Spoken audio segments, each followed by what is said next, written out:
और आज की एक और बड़ी खबर आपको बता रहा हूं। बाबा बागेश्वर को डर सता रहा है एक बड़ी बात का, लेकिन वो बात क्या है, क्यों डर सता रहा है, और देवकी नंदन ठाकुर भी है इसमें।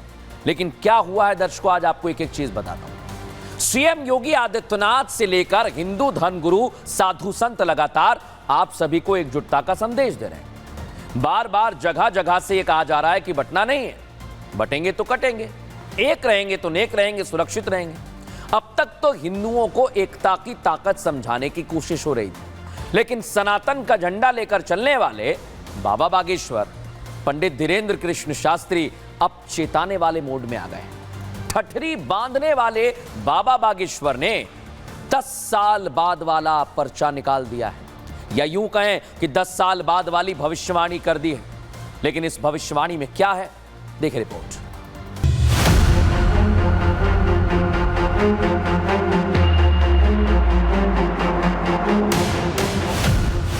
बांग्लादेश में हिंदुओं पर अत्याचार की तस्वीरें सबने देखी, कनाडा में हिंदुओं पर हमले होते दुनिया ने देखे, और लगातार हिंदुओं को टारगेट करने पर बाबा बागेश्वर को अब डर सता रहा है।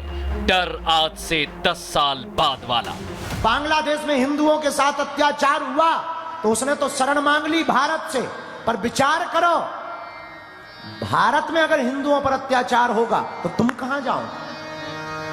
वो तो भारत आ गए, तुम कहां जाओगे?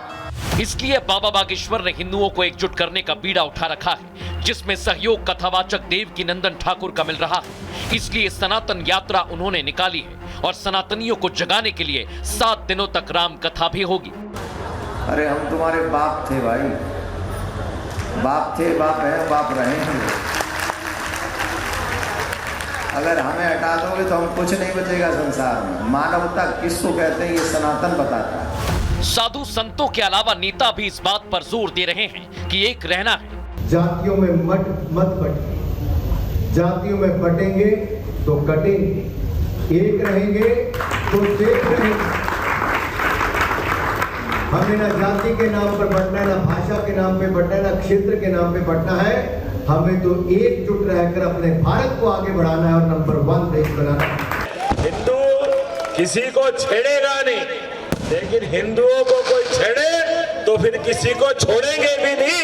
ये वर्तमान के समय में सनातन संस्कृति का अपना मूल स्वभाव है, जियो और जीने दो। सबका संदेश साफ है। जिस तरह बांग्लादेश और कनाडा में बंटने का खामियाजा हिंदुओं को भुगतना पड़ा, वो हालात भारत में ना आए, इसलिए एकजुट रहना जरूरी है। अब एक एक करके दर्शकों को यही कहा जा रहा है कि बंटना नहीं है। इसके लिए रैलियां निकाली जा रही हैं, यात्राएं निकाली जा रही हैं, अलग अलग मंचों से कहा जा रहा है। लेकिन इस बात को लेकर साधु संत और राजनेता इकट्ठे अब मैदान में आ गए। देखना होगा उनकी बातों का आप पर कितना असर पड़ता है।